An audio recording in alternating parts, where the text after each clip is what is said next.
안녕하세요. 책데이트 시간입니다. 좋은 습관은 좋은 운명을 가져온다고 하는데요. 오늘은 말하는 습관을 바꾸고 과거의 패턴을 바꾸고 태도를 바꿔 운명을 바꾸고 긍정적으로 변화시킬 수 있는 법에 대해서 살펴보겠습니다. 다 내 편이 되는 말하기라는 책입니다. 황시투한 지음, 정영재 옮김, 미디어 숲에서 나온 책입니다. 이 책은 나의 말과 생각과 운명을 바꾸는 36가지 언어 기술에 대해서 알려주는 책입니다. 가능성과 필수성은 상대를 움직이게 하는 기술입니다. 인간의 뇌는 두 가지 특징이 있습니다. 첫째는 스스로 공백을 메꾸려 하고 미지에서 확실성을 찾으려고 합니다. 둘째는 스스로 결정하는 것을 좋아하고 남이 자신의 인생을 결정하는 것은 좋아하지 않습니다. 만약에 우리가 누군가에게 직접 명령을 내린다면 상대방의 의식은 곧바로 경보를 울리며 방어 태세를 갖출 것입니다. 그러면 우리의 명령이 그의 잠재의식 속으로 진입하는 것은 매우 어려워집니다. 그렇다면 어떻게 해야 효과적으로 지시를 전달할 수 있을까요? 최면술사들은 어떻게 하는지 한번 살펴보도록 하겠습니다. 당신이 원한다면 눈을 감아도 좋습니다. 이 말은 최면 중에 자주 쓰는 말입니다. 몇몇 어설픈 최면술사들은 눈을 감아주세요 라고 말하곤 합니다. 이 둘에 과연 어떤 차이가 있을까요? 의외로 이 차이는 매우 큽니다.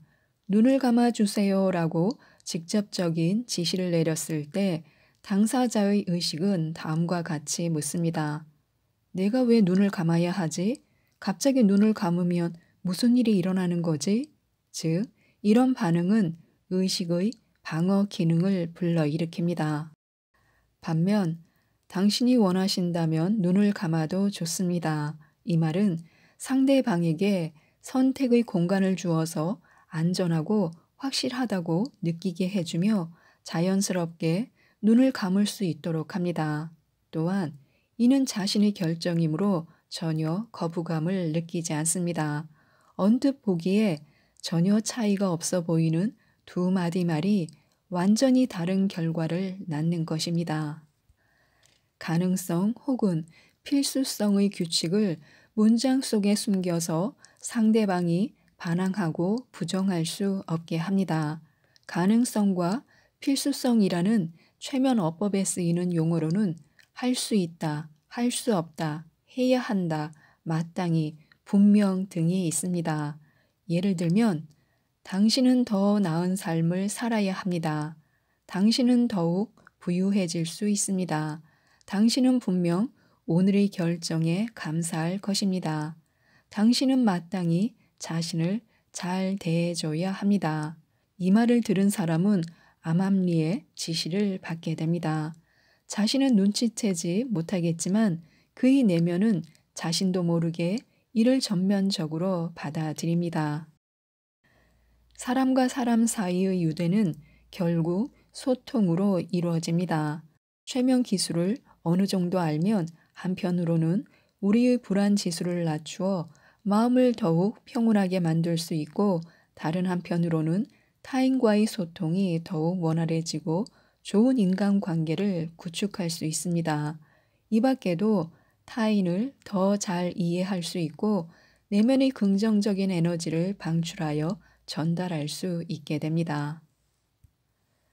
또한 한 걸음 물러나 다른 관점에서 분석하는 것도 좋습니다. 메타 언어 모델에서 메타는 초월이라는 뜻이 있습니다. 메타 언어 모델이란 높은 위치에서 언어의 모델을 명확히 파악하는 것을 말하며 이를 통해 언어가 가진 부정적인 틀에서 빠져나올 수 있습니다. 당사자가 보지 못하는 것을 제3자는 볼 수 있듯이 부정적인 최면과 마주쳤을 때 한 걸음 뒤로 물러나 다른 관점에서 언어를 보면 어느 정도 직접적인 영향에서 벗어날 수 있습니다. 말에는 생명을 부여하는 능력도 있지만 동시에 창조와 파괴의 능력도 있습니다. 지혜로운 사람은 한 걸음 물러나 깨어 있는 의식으로 자신을 홀리려던 말이 생명의 언어인지 죽음의 언어인지 자세히 살펴볼 줄 압니다. 이처럼 자신을 틀에서 벗어나게 해주는 언어 기술을 메타 언어 모델이라고 부릅니다.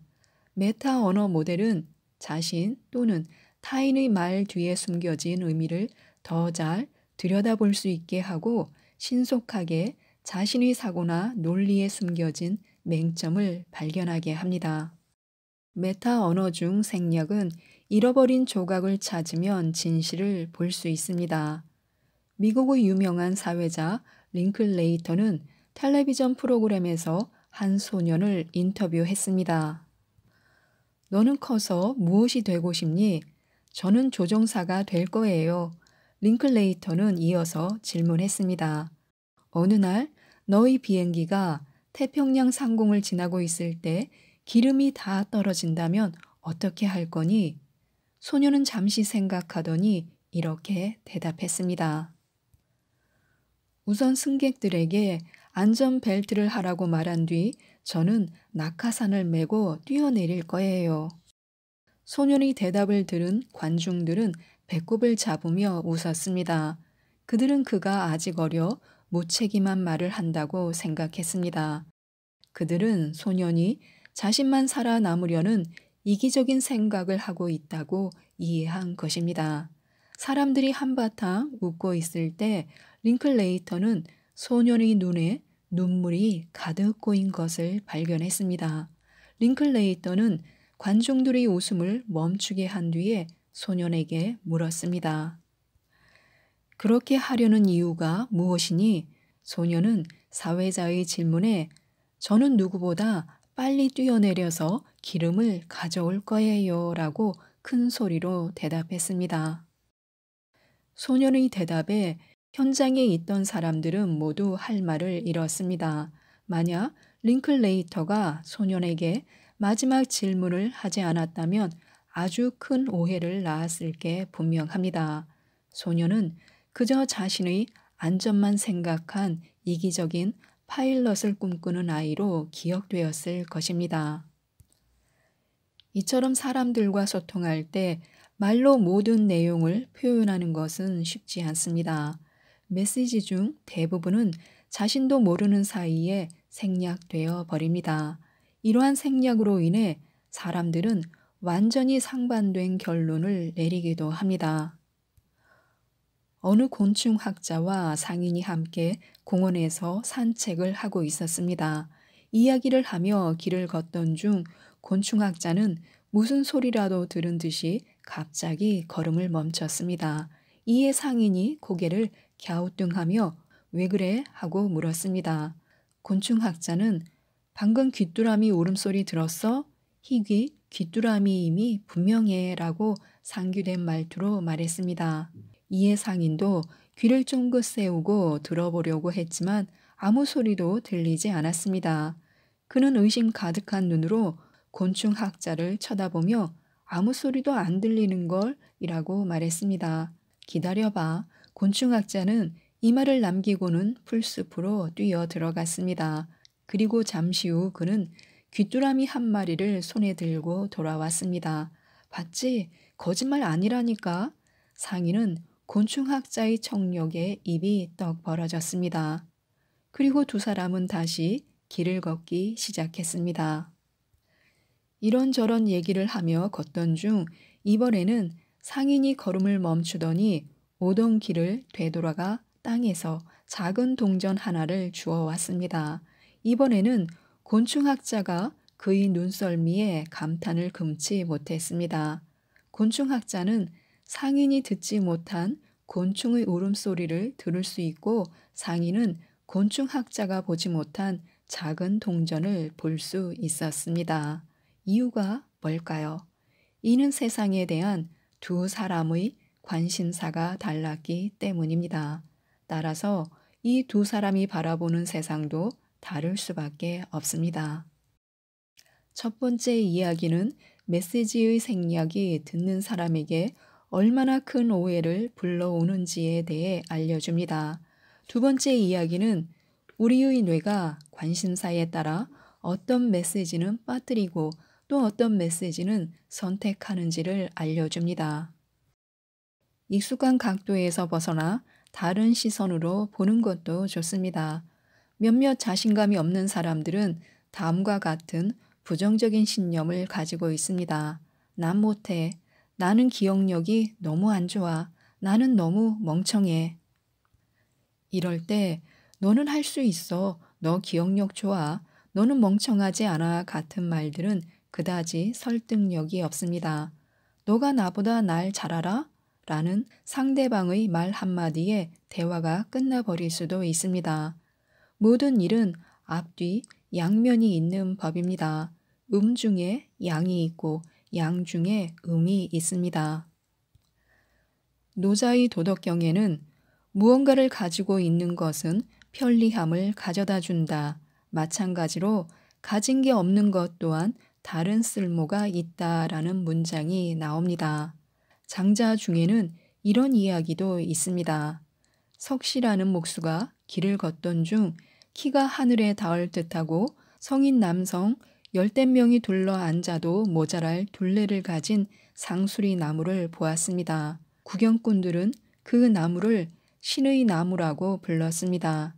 하지만 석씨는 콧방귀를 뀌며 거들떠 보지도 않은 채 자리를 떠났습니다. 그러자 어떤 사람이 그에게 이유를 물었습니다.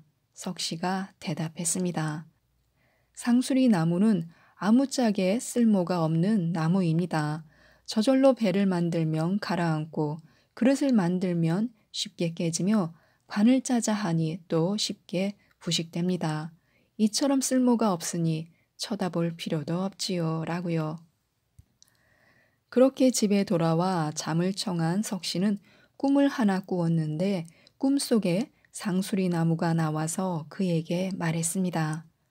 그대는 내가 쓸모가 없다고 했는데 어디에다 견주어서 한 말인가? 열매가 열리는 나무에 견준 것인가? 나무의 열매가 익으면 사람들이 강제로 따가고 가지들은 꺾이며 제 명을 다 채우지 못한 채 생을 마감하네. 그대들에게 쓸모가 있다고 여겨지는 그 어떤 나무도 이와 같은 결과를 피하지 못하지. 하지만 그대들에게 쓸모가 없다고 여겨지는 나는 이렇게 살아있지 않은가.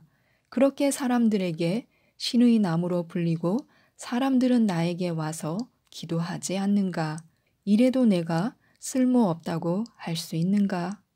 쓸모없어 보이는 것을 다른 각도에서 보면 큰 쓸모가 있을 가능성이 있습니다. 이게 바로 또 다른 결과의 교묘한 부분입니다. 언어를 통해 상대에게 사건이 다른 면을 보게 만들면 이로써 그가 제한된 틀에서 나오게 할 수 있습니다. 누군가 나는 이런 일 못해 라는 말로 자신의 능력을 낮게 평가한다면 우리는 다음과 같은 말로 그에게 또 다른 결과를 보여줄 수 있습니다. 당신은 완전 리더 체질이군요. 이런 작은 일을 당신이 직접 할 필요는 없어요. 유방이 이렇게 말했죠. 내 글은 소화만 못하고 무술은 한심만 못하며 전략은 장량만 못하다. 하지만 그는 결국 황제의 자리에 올랐습니다. 또 누군가 나는 기억력이 너무 안 좋아 라고 말한다면 우리는 또 다른 결과를 그에게 보여줄 수 있습니다. 기억력이 좋지 않기 때문에 당신이 지금까지 행복하게 살 수 있었던 것입니다. 잊고 싶은 것이 있어도 잊지 못하는 사람들이 있습니다. 기억력이 좋지 않으면 더 자유롭고 즐겁게 살 수 있죠. 사람들은 쓸모 있는 것의 쓰임은 알지만 쓸모 없는 것의 쓰임은 알지 못합니다. 지혜는 넓은 시야와 다각도에서부터 비롯됩니다. 일반 사람들은 대부분 자신이 익숙한 각도에서 세상을 바라보곤 합니다. 또 다른 결과는 사람들이 세상을 바라보는 각도를 넓혀주는 언어 모델입니다. 단어 하나 바꿨을 뿐인데 신경 언어 프로그래밍의 창시자 중 한 명인 리처드 밴들러는 심리학에 관심이 많아 틈날 때마다 수많은 심리학 관련 책들을 읽었습니다. 대학 시절 그는 우연히 미국의 가족치료 1인자 사티어 여사를 도와 녹음 테이프를 정리하는 아르바이트를 하게 되었습니다. 리처드는 수개월에 걸쳐 이 일을 하였는데 그 과정에서 매우 신기한 현상을 포착했습니다. 우울하게 진료소에 들어온 환자들이 사티어와 몇 시간 대화를 마치고 나면 다들 어깨를 쫙 펴고 미소를 띤 채 집으로 돌아가는 것이었습니다. 그녀가 도대체 어떻게 했길래 환자들이 이렇게 변할 수 있었는지 리처드는 계속해서 사티어의 녹음 테이프와 비디오 테이프를 돌려보며 연구하기 시작했습니다. 그리고 사티어의 말에 숨겨진 비밀을 찾아낼 수 있었습니다. 그녀는 환자들이 사용하는 부정적인 단어들을 수정했습니다. 예를 들어, 의사 선생님, 저는 요즘 큰 문제에 빠졌어요 라고 환자가 말하면 사티어는 자, 당신이 만난 상황을 설명해 주세요 라고 대답했습니다. 그녀는 문제를 상황으로 살짝 바꾸었습니다. 환자가 또 선생님, 요즘 제 생활에 고난이 너무 많습니다 라고 말했습니다. 사티어는 지금 당신의 생활은 도전으로 가득하군요 하고 맞받아쳤습니다. 그녀는 또 아주 살짝 고난을 도전으로 바꾸었습니다. 이 방법은 언어의 재구성 또는 새로운 정의로 불립니다. 새로운 정의란 뜻은 비슷하지만 개념은 다른 새로운 단어로 원래의 문장 속에 있는 중요한 어휘를 대체해 버리는 것을 말합니다. 문제는 상황으로, 고난은 도전으로, 어렵다는 쉽지 않다로, 안 된다는 아직 방법을 찾지 못했다라고 대체하는 것입니다. 몇몇 단어를 바꿨을 뿐이지만 문장이 담고 있는 부정적인 내용이 긍정적인 내용으로 바뀝니다. 이를 들은 상대방은 자신도 모르게 기분이 좋아질 것입니다. 우울한 기분으로 사티어의 방을 찾았지만 상담 후 나갈 때는 이런 기분이 들 것입니다. 나에겐 문제가 있는 것이 아니라 도전 정신이 있는 것이고 돌파하기 난감한 인생이 아니라 그저 좀 쉽지 않은 인생인 것이다. 그리고 그 인생을 변화시키는 건 불가능한 것이 아니라 단지 아직 방법을 찾지 못했을 뿐이다. 라고요. 새로운 정의를 배운 우리는 부정적인 단어를 듣거나 말하고 싶을 때 이를 긍정적인 단어로 바꿀 수 있습니다.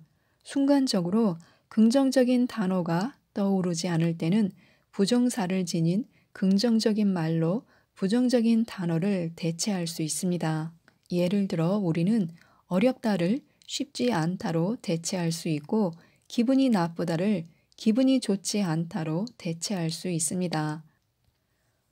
천국과 지옥의 차이는 마음먹기에 달렸다는 말처럼 표현만 살짝 바꿈으로써 부정적인 말로 인해 늪에 빠진 사람을 순식간에 다른 곳으로 인도할 수 있습니다. 우리가 이 기술을 자주 사용하면 주변 사람들은 우리와 대화하고 싶어 할 것이고 자연스레 인맥이 넓어질 것입니다. 그러면 기회가 늘어나고 삶도 더 윤택해집니다. 숨어 있는 긍정적 동기를 찾아야 합니다. 돈 많은 사람 중에 인성 좋은 사람 못 봤다. 공부는 하고 싶은데 수강료가 너무 비싸요. 돈 많은 사람 중에 좋은 사람 못 봤다라는 신념을 가진 사람은 부자가 되기 힘듭니다. 나쁜 사람이 되고 싶어 하는 사람은 거의 없기 때문입니다. 따라서 부자가 될 기회가 왔을 때 그의 잠재의식은 좋은 사람이 되는 게 돈보다 더 중요해 라는 생각으로 그 기회를 피하는 행동을 취하게 만듭니다. 같은 논리로 공부는 하고 싶은데 수강료가 너무 비싸다라는 신념을 가진 사람은 배움을 미루며 능력을 향상할 방법을 피하고 자연스레 인생의 여러 기회를 날리게 됩니다. 이런 부정적 신념을 부수어야 더 나은 삶을 살 수 있습니다. 먼저 이 신념 뒤에 있는 긍정적 동기를 봐야 하고 다른 신념으로 그 동기를 충족시켜 줘야 합니다. 돈이 많으면 인성이 좋지 않다라는 신념을 가진 사람에게 이렇게 말해주는 것입니다. 당신은 돈이 많은 사람에게 기대하는 바가 있나 보군요. 당신 주변에 있는 돈 많은 사람은 당신의 기준을 충족하지 못하는 것 같습니다. 만일 당신이 부자가 된다면, 그러고도 여전히 좋은 사람이라면, 그럼 돈 많은 사람 중에도 좋은 사람이 있는 것 아닐까요? 당신은 그렇게 되고 싶지 않나요? 공부를 하고 싶지만 비싼 수업료를 걱정하는 사람에게는 이렇게 말해보시기 바랍니다. 알뜰하면서도 많은 것을 배우고 싶어 하는 당신의 마음 잘 압니다. 당신은 돈을 아껴서 더 가치가 있는 곳에 쓰고 싶은 것 아닙니까? 그렇다면 이 세상에서 당신의 삶의 가치를 높이는 것보다 더 가치 있는 일이 있을까요? 운명을 바꾸는 것보다 가치 있는 일이 또 뭐가 있을까요? 누군가의 어떤 행위를 무조건 좋아하지 않아도 됩니다. 똑같이 누군가의 어떤 관점에 동의하지 않아도 됩니다. 하지만 만약 당신이 그의 긍정적 동기를 보려 노력한다면 그의 행동과 관점을 받아들이고 지금보다 원활하게 그와 소통할 수 있습니다. 여전히 100% 인정하지 않을 수도 있지만 어느 정도의 수용은 우리의 그릇을 넓혀주고 기분 좋게 만들어줍니다. 따라서 누군가를 수용한다는 것은 다른 사람도 아닌 자기 자신을 위한 일입니다. 모든 관계는 나에게 달려있다라는 책입니다. 황시투한 지음, 정은지 옮김, 미디어 숲에서 나온 책입니다. 우리가 인생에서 만나는 모든 사람은 나의 거울입니다. 다른 사람을 통해 우리는 자신의 진짜 모습을 보게 됩니다. 우리가 상대방의 나쁜 면을 보게 되는 것은 숨겨진 자신의 내면을 상대방에게 투사하기 때문입니다. 모든 관계는 나에게 달려 있습니다. 내가 상대를 어떻게 대하느냐에 따라 상대방이 나를 대하는 태도가 결정됩니다. 우리는 무의식적으로 다른 사람들에게 자신을 어떻게 대하면 되는지 가르쳐 주는 셈입니다.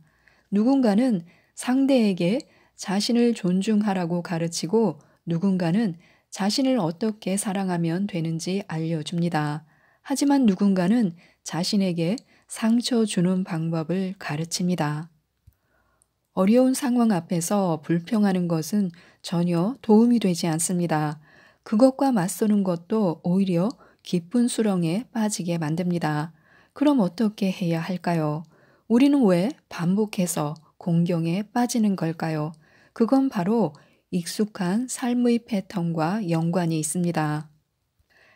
삶의 패턴이란 소위 말하는 성격 또는 습관으로 그 뒤에는 한 사람의 신념이 깔려 있습니다.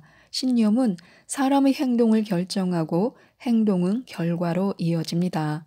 오늘 마주한 고통은 과거의 행동이 가져온 결과이며 우리가 가진 신념에 의해 결정된 것입니다.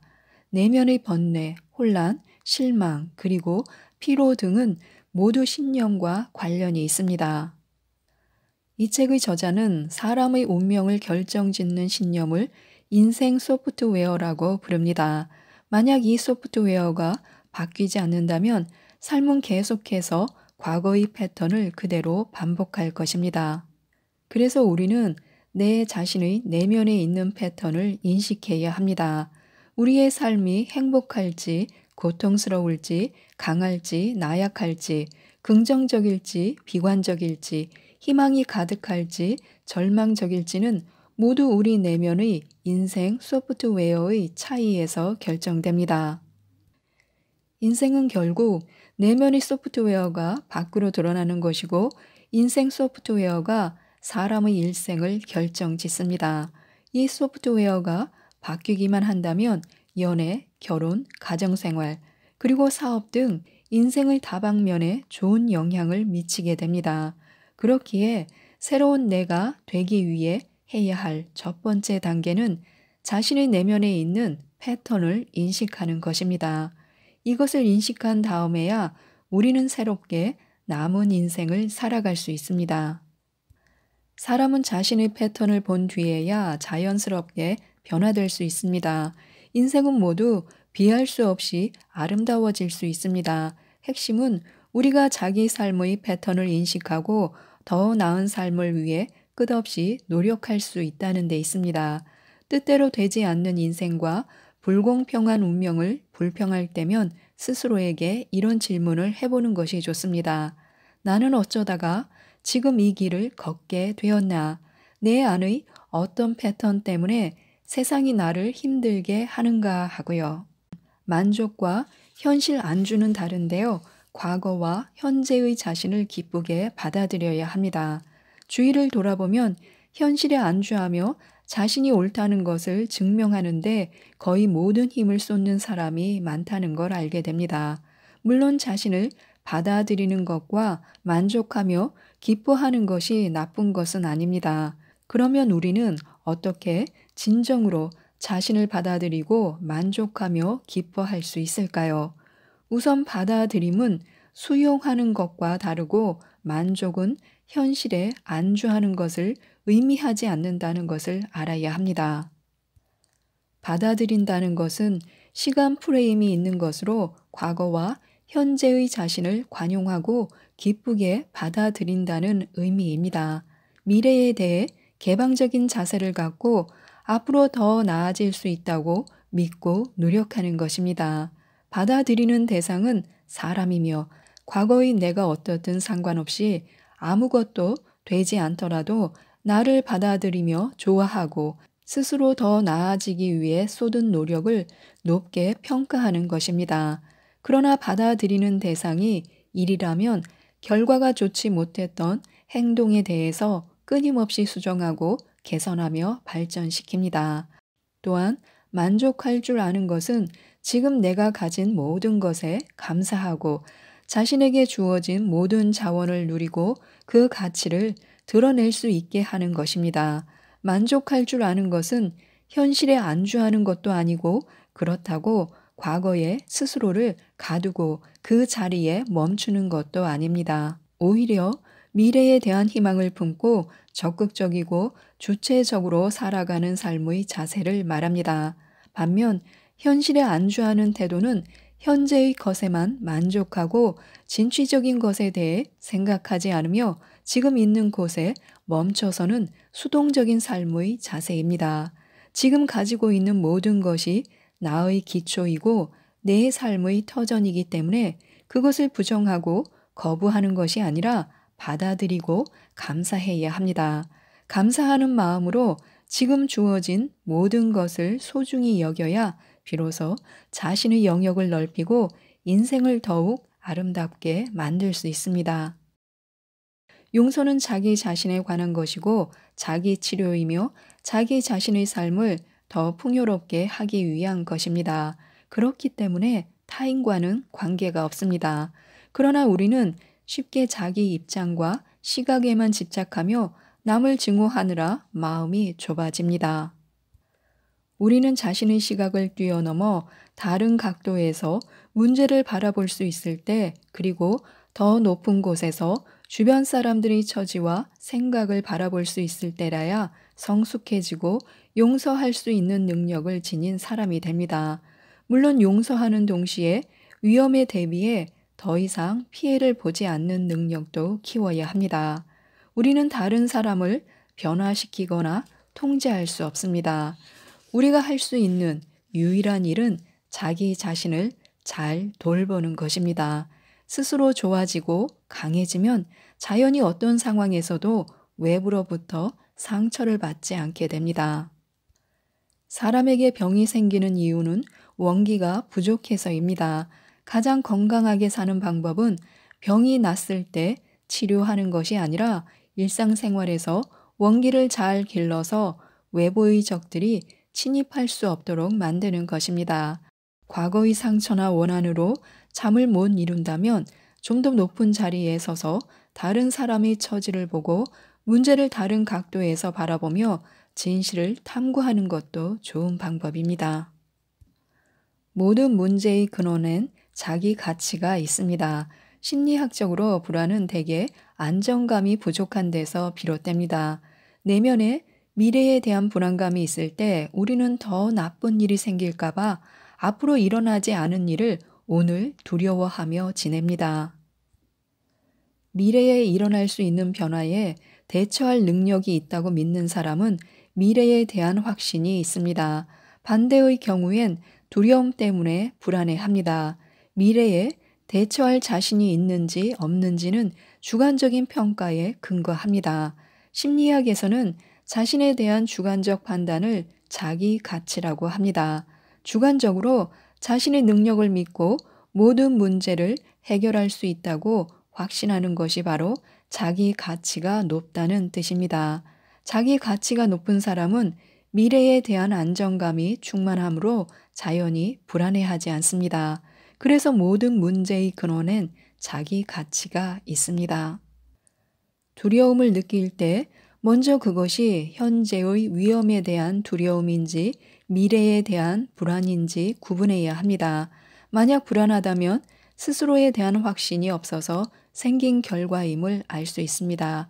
이런 경우 스스로에게 어떻게 해야 미래에 대해 자신감을 가질 수 있을지, 미래에 일어날 수 있는 위험에 대응하려면 어떤 능력을 갖춰야 할지 물어보는 것입니다. 이렇게 물으면 미래에 대한 불안감이 나를 움직이게 하는 추동력이 될 것입니다. 불안함을 행동하는 능력으로 바꿀 수 있다면 그 불안도 나름의 가치가 있는 셈입니다. 그것은 더 이상 우리의 에너지를 소모하지 않고 오히려 더 나은 자신이 될 수 있도록 움직이게 하는 원동력이 될 것입니다. 움직임을 통해 충분한 능력을 갖추면 자연히 자신에 대한 자신감과 미래에 대한 희망을 품을 수 있습니다. 신념이 행동을 결정하고 행동이 결과를 결정합니다. 오늘 삶의 현주소는 과거 행동의 결과이며 그 행동의 이면에는 반드시 그렇게 하도록 뒷받침하는 신념이 있습니다. 신념이 변하지 않으면 인생은 과거의 패턴을 반복할 것입니다. 신념을 새롭게 바꾸어야 새로운 행동이 나오고 새로운 행동이 보다 나은 결과를 만들어내기 때문에 운명을 바꾸고 싶다면 반드시 인생 소프트웨어를 업그레이드하는 것부터 시작해야 합니다. 삶이 뜻대로 되지 않는다고 느낄 때 내 안의 어떤 신념이 오늘과 같은 어려운 상황을 초래했는지, 어떤 생각이 이러한 공경에 빠지게 했는지 자문해 보는 것입니다. 그리고 머릿속에 떠오르는 생각을 하나하나 써내려가며 스스로에게 물어보면 됩니다. 그 생각들이 나의 인생을 더 풍요롭게 만드는지 혹은 악화시키는지를 살펴봐야 합니다. 컴퓨터를 오랫동안 별탈 없이 사용하기 위해서는 가끔씩 업그레이드를 해줘야 합니다. 우리의 뇌도 마찬가지입니다. 캐캐 묵은 먼지가 쌓여 있는 뇌에 신선한 바람을 쐬어주는 것이 중요합니다. 그리고 우리는 미루는 습관 때문에 인생을 망치지 말아야 합니다. 우리는 바꿔야 한다, 달라져야 한다고 스스로 다 이루면서도 그냥 넘어갈 때가 있습니다. 이것이 바로 미루기입니다. 미루는 증상을 어떻게 치료할 것인가에 대하여 이미 너무 많은 사람들이 처방을 내놓았습니다. 사람들은 미루는 증상을 없애기를 갈망하지만 대부분은 변화를 갈망하는 차원에 그치고 실행에 옮겨야 할 때면 나는 할 수 없다라는 한마디로 모든 처방을 무력화합니다.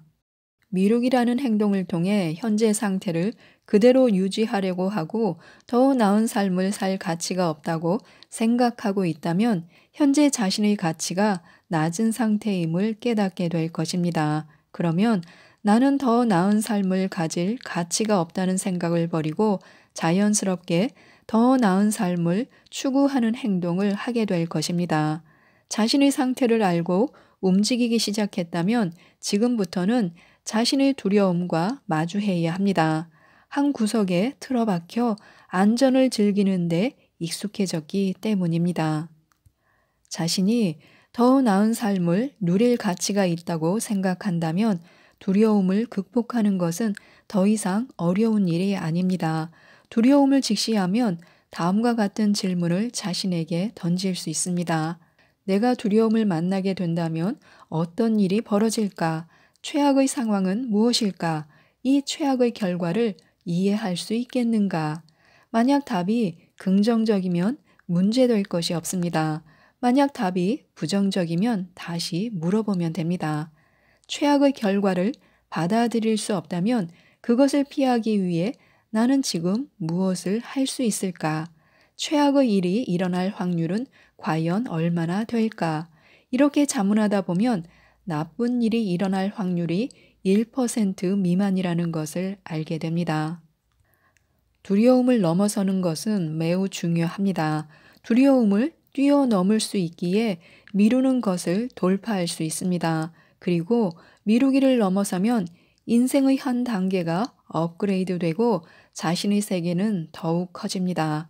물론 인생의 가능성도 더 넓어질 것입니다. 이를 해내려면 무엇보다 자신이 더 나은 삶을 누릴 가치가 있는 사람이라는 것을 반드시 알아야 합니다. 50. 나는 태도를 바꾸기로 했다라는 책입니다. 박성만 지음 빌리버튼에서 나온 책입니다.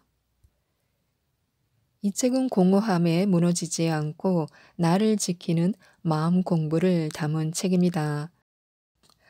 정말 힘들어서 힘든 걸까?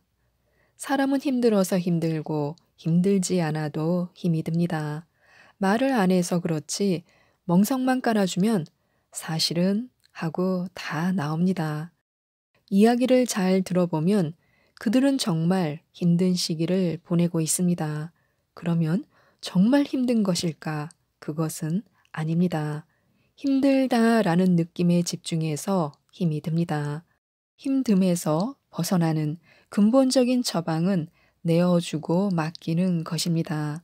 힘듦은 힘듦이 알아서 하지 내가 어떻게 하는 것이 아닙니다. 이 세상에 있는 모든 것은 주인이 따로 있습니다. 나 외에는 내 것이 없습니다. 잠깐 빌렸다가 돌려줘야 하는 것입니다. 힘들다라는 상태는 힘들다라는 느낌에서 나왔다는 것을 받아들이기만 하면 힘듦은 절반으로 줄어들 것입니다. 힘듦이 있으므로 나와 타인 그리고 내가 속한 공동체와 연대하여 인간의 이기적 본능에서 벗어나기도 합니다. 변수는 그냥 받아들이는 것입니다. 변수가 행운과 불운을 만듭니다. 변수는 자아의 통제를 벗어난 자기 원리로 삶의 변곡점마다 발생합니다. 어떤 때는 행운으로 또 어떤 때는 불운으로 발생합니다. 세옹지마라 했습니다. 행운 안에는 불운이 있고 불운 안에는 행운이 있습니다. 이 두 가지를 쌍두마차로 내 인생은 달립니다. 불운이 왔다고 좌절할 것도 없고 행운이 왔다고 교만할 일도 아닙니다. 노력은 해야 하지만 인생은 노력한 대로만 되는 것은 아닙니다. 큰일일수록 더 그렇습니다. 부동산 투자로 부자가 된 사람이 있고 많은 손해를 본 사람도 있습니다. 공부를 많이 해서 성공한 경우가 있고 오히려 성공하지 못한 경우도 있습니다. 이상하게 일이 그렇게 전개됩니다. 인생이 끝나는 지점에서는 그것은 다 나를 만들어가는 도구였음을 깨닫게 될 것입니다. 행운과 불운을 구분하는 일은 속절없는 일입니다. 행운이나 불운은 그가 속한 집단 의식이 만들고 내가 동의한 것입니다. 어떠한 인생의 변수라도 받아들일 준비를 하고 살아야 합니다. 세상에 이런 일이라고 할 수도 있지만 세상에는 그보다 더한 일도 일어납니다. 세상에 애간장 태울 일은 본래 없으나 자아가 제 감정으로 애간장을 만들고 태우는 것입니다. 자기 삶을 긍정해야 하는 당연한 이유가 있습니다. 왜 자기의 삶을 긍정해야 할까요? 현재 자신의 모습은 수없이 많은 크고 작은 선택과 결정의 결과입니다. 누구든 그때는 최선의 선택과 결정을 합니다. 그런 결정들이 쌓여 바로 오늘의 나를 만들었습니다. 시간을 되돌린다고 해도 같은 선택을 할 것입니다. 사람들은 현재가 싫어지면 과거도 함께 싫어집니다. 삶에 우연인 것은 하나도 없습니다. 모두가 필연인데요. 하다못해 길을 가다가 100원짜리 동전 하나를 주어도 필연입니다. 우리의 삶에 돈이 화두로 끼어들었거나 끼어들 것입니다. 현재를 긍정해야 하는 이유입니다. 우울증을 대하는 3가지 자세를 알아두시면 좋습니다. 우울증은 결과가 아니라 통과 의례입니다. 우울은 정신 에너지의 낙차를 만들어 삶을 역동적으로 만들기도 합니다. 우울증은 의지와는 상관없이 나를 찾아온 잿빛으로 가장한 천사입니다. 제발 우울증에 걸린 사람에게 그의 의지를 탓하지 말아야 합니다. 첫째, 우울은 올 것이 온 것이니 그대로 받아들여야 합니다. 우울은 시간이 지나면 반드시 좋은 것을 남기고 지나간다는 믿음을 가져야 합니다. 우울을 피해 도망가면 조증도 옵니다. 우울은 우리가 우울해지기를 원합니다. 우울증에 대한 지적인 원인 분석은 치료에 별 도움이 안 됩니다. 살다 보니 이런 감정의 곡선을 다 겪는구나 하고 수용하는 법을 배워야 합니다. 받아들인 우울증은 더 이상 우울증이 아닙니다. 우울은 깊은 고요와 평화로 우리를 보상합니다. 반면 우울을 거부하면 분노를 일으키고 분노는 무기력에 빠지게 합니다. 둘째, 내가 잘하거나 좋아하는 것을 찾아보고 그것을 해야 합니다. 어떤 사람은 좋아하는 것도 잘하는 것도 없다고 하는데 찾지 않아서 그렇습니다. 찾아보면 누구나 다 있습니다. 그것을 해야 합니다. 하다 보면 그것에 빠집니다. 멍 때리는 게 좋으면 멍을 때리면 됩니다. 셋째는 영적 처방입니다. 본래 사람은 지구완 평화 안에 존재하는 빛입니다. 지금은 잠깐 외부의 세계에 노출되어 낯선 감정에 빠져 있습니다. 낯선 감정은 본래 내 것이 아닙니다. 내 것이 아닌 감정에 좌지우지 당할 수는 없습니다. 낯선 감정에서 벗어나려면 참된 자기와 만나야 합니다. 참 자기는 인생의 모든 것, 심지어 쓰레기라 하는 것도 어느 하나 버릴 것 없는 내 삶의 퍼즐 조각이었음을 깨닫게 해줍니다. 참 자기는 있어야 할 것과 없어야 할 것, 좋은 것과 나쁜 것을 구별하지 않고 모든 것이 내게 유익하다는 것을 각성시킵니다. 꾸준한 명상과 영적 독서는 참 자기를 만나게 해줍니다. 환경은 탓하는 것이 아니라 받아들이는 것입니다. 탁한 기운이 있고 맑은 기운도 있습니다. 기운이 원활히 순환되면 머물러 탁해질 이유가 없으니 기운은 맑아지고 기분은 덩달아 좋아집니다. 반면 기운이 돌다가 한 지점에서 막히면 순환이 잘 안 될 뿐만 아니라 막힌 그곳에 퇴적물이 쌓여 탁한 기운이 됩니다. 기분도 나빠집니다. 사람이 지금 어떤 생각을 하느냐는 그의 기운과 관계가 있습니다. 걱정, 화, 슬픔, 원망 등은 탁한 기운에서 나옵니다. 평화, 안정, 기쁨, 즐거움 등은 맑은 기운에서 나옵니다. 인간은 환경을 선택할 수 있습니다. 기후는 꼭 심리적인 것만은 아닙니다. 환경에도 많은 영향을 받습니다. 몸이 아픈 사람은 환경도 덩달아 나쁜 것이 되니 맑은 기운이 나오기는 쉽지 않습니다. 아무리 마음 관리를 잘한다고 해도 자극을 주는 환경에서 기운은 탁해질 수 있습니다. 실은 탁한 것이 아니라 다른 것입니다.